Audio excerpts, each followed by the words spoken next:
No problem. Sige. Ano ba, walang team, ano? Ano lang? Mayroon. Deliberation lang. Deliberation about basta salvation according to the Quran and paano makamtan ang buhay na walang hangganan, paraiso o langit according to the Bible and according to the Quran. Okay. Maliwanag mga tagapanood natin, no? Ito ang kanilang topic ngayon. At ito ay hindi purely debate, ito ay deliberation lamang. At ang kayo na ang bahala pagkatapos ng deliberation nila. May rebuttal, may conclusion. Mayroong cross-examination. Mayroong cross-examination nga 5. After deliberation. After bawat isa, bawat deliberation pagkatapos sa kasunod ang question and answer. 5. Ganon pa rin. Ano ba? Nag-agree kayo na 30 seconds at 60 seconds yung sasagot? It's normal. Okay. Okay, para sa mga nanonood, no? Ito ay deliberation pero may question and answer. 30 seconds yung question at saka 60 seconds yung answer niya. Pang-5 bises bawat magkupunan. At pagkatapos, may rebuttal sila. Pagkatapos ng rebuttal, may conclusion. Sino ang gawin nating affirmative dito? Ang unang magsalita, Pastor, na pag-usapan namin ni Pastor na siyang unang mag-deliver. So ibig sabihin, ang unang mag-deliver, siya ang affirmative. Okay. So, hindi na natin patagalin kasi 15 minutes ito eh. Medyo mataas-taas to. Sige, umpisahan na natin. 15 minutes para kay... hindi, magpakilala muna ako. Para sa mga baguhan.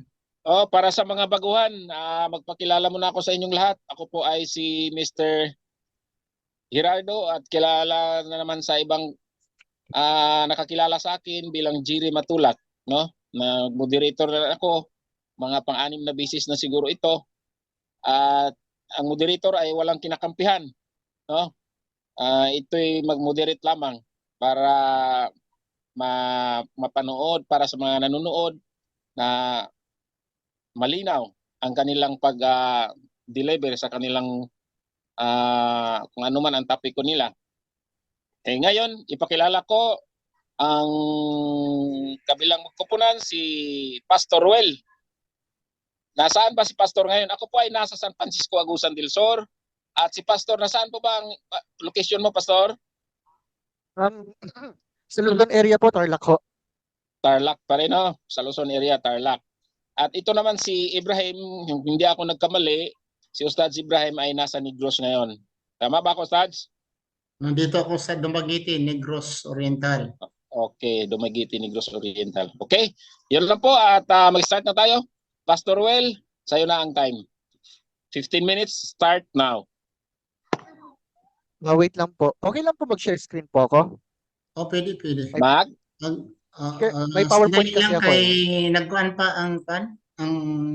ang camera dito. Ang camera medyo nagkuhan pa ang camera, nagloko-loko ang camera. Signal po yata ang problema ko yata eh.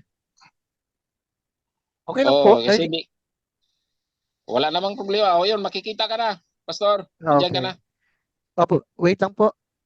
Okay. Nakita? Okay. So nakita na po ba? Opo. Okay. So nakita na po yung screen ko? Hindi. Mayroong problema siguro sa screen ko dito kasi hindi ako nakakita sa inyo. Naririnig ko lang kayo pero sa Facebook, hindi ko kayo naririnig sa Facebook. Ay, gano'n. Hello po. May problema. Check na lang ang signal mo, Pastor. Wait. Sa akin, okay lang sa akin dito. Naririnig naman kayo pero ayaw ko kaya anong mangyayari dito sa akin. Kung mawala ako mga kapatid, huwag kayong aalis dahil kung may problema, mag-log out ako, babalik ako. Andiyan naman. Makikita ka na, Ustadz. Si Pastor naman ang nawala. Hello po. Hello? May problema dito sa akin. Pwede ba nga mag-log out ako muna? Hold mo lang kayo. Mag-log out Okay ako po. kasi Sige, may sige. problema Hintayin nga sa namin. akin. Okay, mag-log out ako.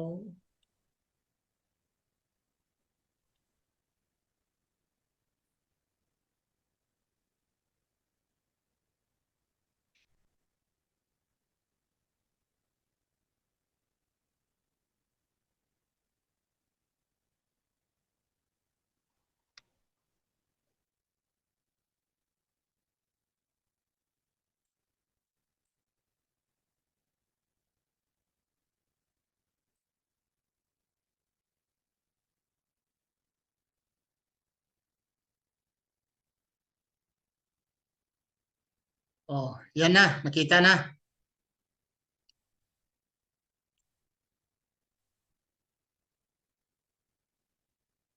Nakikita ko na po kayo. Oh, nakita ko na kayo. Okay na. Naka-mute po siya. Naka-mute po siya. Nakamute ako. Hindi po kayo. Ako. Tapos na. Ayun. Okay na. Okay, share screen ko po muna. Saglit po. Ah, Ayun. Okay na po, nakikita na po yung sa share screen. yes po. Salvation, why Christianity? Oh, nakita. Okay, kasi po. Okay na po. Okay na po. Start na Okay. po. Hindi ko pa na-start kanina ang time. Pag start mo Okay. magsalita, Pastor, i-start ko na rin. Okay. 15 minutes. Okay. So, sige. Okay. Start. Okay. A blessed evening po sa lahat. And welcome po sa isa pong Maginoong Talakayan. And I would like to say thankful po ako sa ating mga kasamahan na nandito, including Mr. Ibrahim Romas, na siya po yung nakakadialogo po ngayon. So, ang maging paksa po natin ay may kinalaman po sa issue kung paano makamtan yung buhay na walang hanggan according to Christianity and also according to Islam na siyang tatayuan ni Mr. Romas mamaya. Dahil ang focus natin dito ay may kinalaman sa Christianity, titingnan po natin ang mga reasons kung bakit masasabi natin na nagme-make sense sa reality ng Christianity, especially po salvation. So kung mapapansin po natin ang mga pieces of evidence dyan, makikita po natin kung bakit yung Christianity po ay talagang base sa turo ng Lord, ng turo ng Panginoong Jesus, bakit hindi po yung Islam. And lastly, titingnan po natin yung iba pang mga points na dapat po natin may konsidera. So far, masisimulan po natin ito sa mga points na dapat po nating ma-realize. So bakit Kristyanismo? Bakit Christianity? Katunayan naman po, meron po naman masasabi natin na mga, let's say, similarities between Christianity and Islam, lalo po sa mga ganitong paksa na parehong naniniwala na may Diyos na umiiral, na parehong naniniwala na may matatawag na himala, parehong naniniwala na nagpadala ang Diyos ng mga prophets o mga propeta, naniniwala din ang parehong panig na ang Diyos ang siyang nagkakalob ng kaligtasan. Subalit kung titingnan po natin, if we will go to dig deeper, meron po tayong makikita na differences talaga. Lalong-lalo tungkol sa issue kung sino si Kristo at paano maligtas ang tao. So, ngayon, dahil ang magiging paksa din ay may kinalaman sa kaligtasan, sa buhay na walang hanggan, maitinuro ba si Kristo ukol sa kung ano yung pinapaniwalaan ngayon ng mga Kristiyano? Okay?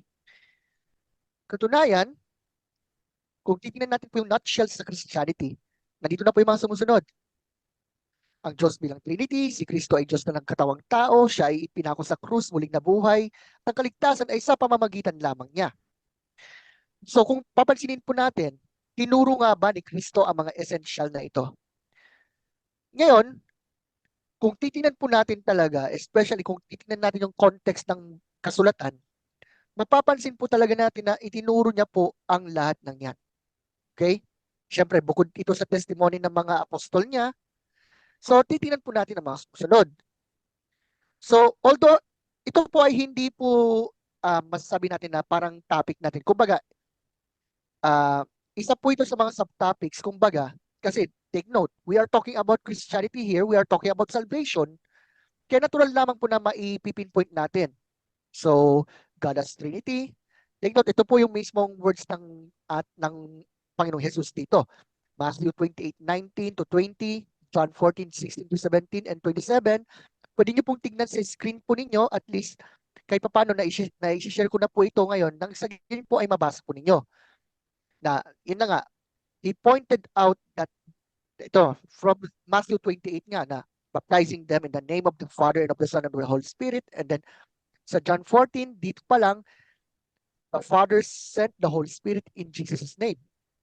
So dyan pa lang po, nandito na po yung point na God is one in being with three co-equal, co-eternal divine persons. Bukod po dito, Jesus really claimed to be God. Yan, what do we mean by that? As Christians, hindi po tayo naniniwala na si Jesus ang Ama. We don't. When we are talking about Christ being God, it is in the sense na ang Ama at ang Anak, maging ang banal na Espiritu ay isa sa likas kalagayan o yung mismong nature. Siyempre, they're distinct with one another, and yet they are one in being.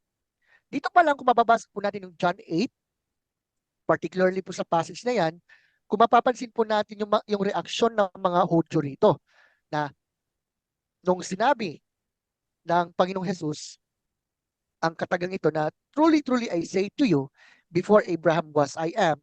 So anong reaction ng mga Jews? They pick up stones to throw at him. So papansinin po natin, aware po ang mga Jews tong time na yun kung anong ang ibig sabihin ni Kristo dyan. And we have other passages na nagpapatunay dyan. Take note, we are talking about salvation. Kung si Kristo ay tao lang, paano po natin masasabi na siya mismo ay mayroong kapangyarihan na magligtas o magkaloob ng buhay na walang hanggan. Right? Also, we have good reasons why we believe that Jesus was crucified and rose again from the dead. Katunayan, ito po ay ilang ulit niya pong na-predict na siya ay mapupunta, siya ay pupunta sa Jerusalem, na siya i-deliver sa mga taong yan, they will kill him, and on the third day, he will be raised to life. Anyway, if the Lord wills naman, kung magkakaroon man po uli kami ng mga ganitong pagtalakay like this one, maybe we will go to discuss about the topic concerning what happened to Christ, kung talaga bang siya ay pinako sa krus at muling nabuhay o hindi. Pero ito po ay, kumbaga, pahapyaw lamang po ito dahil nagbibuild up pa lamang po tayo ng case dito. Okay? So, Christ himself predicted he will die and on the third day, he will raise to life again. Katunayan po, naganap po talaga yan. And then, kitang-kita naman po dito na sa mismo ni Kristo nung siya ay kasama ng mga apostol niya sa Luke 24, sabi niya mismo, the Messiah will suffer and rise from the dead on the third day. And repentance for the forgiveness, ito po gusto ko pong idiin po itong sinabi niya. Repentance for the forgiveness of sins will be preached in His name to all the nations. Take note, sa kontekstong yan, itong Mesiyas na to ay walang iba kundi ang Panginoong Jesus. Now, if Jesus was just a mere man, kung siya ay tao lang, paano po magiging posible itong sinabi niyang ito? Okay? So, yan na nga po, salvation through Christ alone. So, dito na po tayo papasok. So, sikat na sikat po yung passage na yan. Jesus said, I am the way and the truth and the life. No man comes to the Father except through me. Sabi rin ni Kristo sa John 10, inilalarawan niya ang kanyang sarili bilang isang pastol na handang ialay ang kanyang buhay para sa mga tupa niya, which is, in a symbolical way, ito po yung mga tao na sumusunod at sumasunod sa kanya. At kung titingnan kung halimbawa gagamitin po itong passage na yan, like Luke chapter 18 verse 18 to 30, lalo yung sinasabi na no one is good except God alone, kung titingnan po natin mismo yung bandang dulo, what does it mean for that? So, kumbaga, nung sinabi niya na, then come follow me. Take note kasi, yung mayaman dito, nagtanong, ano pong gagawin ko para magkaroon ng buhay na walang hanggan? O syempre, nabanggit yung tungkol sa mga kautusan like, you should not commit adultery and others. Okay, sabi naman ng mayaman na, nagawa ko na ito kahit mula pa nung pagkabata. Pero, Ito ay masasabing demand ni Kristo doon sa naturang mayamang lalaki. Lalong-lalo dito, then come and follow me. Na kumbaga, dinidirect dito kung talaga ba, na kung talaga bang, kasi tinawag ng mayamang lalaki yung ating Panginoong Jesus na guro, or I mean, mabuting guro. Pinipinpoint lamang dito kung ano talaga ang ibig sabihin. By means of what? If only God is good and Jesus is good, then it is logically pointed out that Jesus is, yes, God. So, if Christ is God, then, hands down, sabi po natin na siya lamang talaga ang may tuturing na daan patungo sa tunay na landas. Kaligtasan, kumbaga, ang ating pinag-uusapan diyan. So, marami pa tayong mga passages dyan, like Mark 10, we've got, ito po, Luke chapter 19, verse 10. Yamang pinakilala ni Kristo ang kanyang sarili. Hello po, narinig pa po ako? Yes, Dinig. yes po. Dinig na dinig. Dinig, Okay. dinig. Thank you po. So, dito pa lamang, yamang 5 tinawag ni minutes na lang Kristo, po, Pastor. 5 minutes Okay. remaining. Salamat po. So, tinawag ni Kristo ang kanyang sarili na ang anak ng tao. Pero ibig bang sabihin, siya ba'y parang masasabi na tao? Ito po yung aking assignment po sa lahat po ng mga tagapakinig. Read Daniel chapter 7 verses 13 to 14, so you will see to yourselves here. Para makita nyo po yung kung anong ibig talaga sabihin dito ni Kristo bilang ang anak ng tao. Okay? And also, ayan, nabanggit na ito. And others, your sins are forgiven. And then, yan. Yung mga passage na yan, na nakikita nyo po ngayon, mamaya po, pwede nyo pong i-pause, tama, at basahin nyo po mabuti. You can read it for yourselves, okay? And then, I will go on to read Matthew 11, 27 to 30, kung saan sinabi ni Kristo, all things have been handed over to me by my Father. No one knows the Son except the Father, and no one knows the Father except the Son, and anyone to whom the Son chooses to reveal him. And then, if Jesus was just a mere man, kung siya po ay tao lang, paano po ito?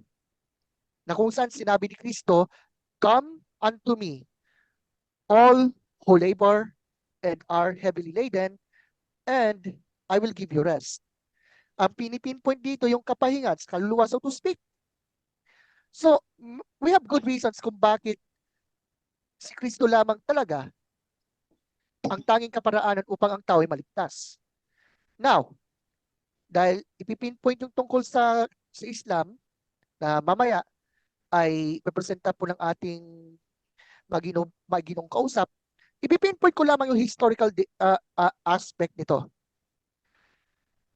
Take note po, if we still remember yung tungkol po sa the Bible and the Quran last time, yung Bible being God's word and reliable, we have many reasons why we think the Bible is true. And as far as the records are concerned, lalo po yung gospel according to Matthew, Mark, Luke, and John, talagang pinipinpoint na ito talaga yung mga mismong salita ni Kristo. And then, kung makikita po natin talaga, kung talagang sinabi ni Kristo yung mga words na yan, like yung sinabi niya na siya lamang ang tanging daan, na siya ang daan, katotohanan ng buhay, then, game over. We have good reasons why we think and why we believe Jesus is the only way salvation. Yan po, kung ipipinpoint tungkol dyan, yung John chapter 14, tapos ipipinpoint yung iba pang mga passages like yung tipong Moses at Abraham. Pero I think, depende po yan 2 kung minutes paano ito. remaining, Pastor. Okay. So, to end this up, ito po yung magiging masasabi kong concluding statement dyan. Gusto kong tapusin to by this. Sa Christianity kasi, God does not ignore His own law. He fulfills it. Remember, kung ipipinpoint tungkol sa, okay, repentance or sincerity, ganito. Pero asan po yung justice, so to speak? Diba? That's why, in Christianity, ang Diyos ang gumawa ng kaparaanan upang ang bawat tao ay maligtas. Ikaw, ako, tayong lahat. He became one of us under the law. He never sinned. He bore our sins. Sins are legal debt that are transferable. Only legal sin debt was transferred to Christ, when he died on the cross, fulfilling the requirements of the law. So, sa Christianity, 1 minute. the law is satisfied by God and not ignored. Therefore, kung ikukumpara po natin, the God of Christianity is truly righteous. Isa pa, if ever na may papresenta yung tungkol po sa Quran, doon po natin ipapresenta kung ano-ano yung mga 30 seconds.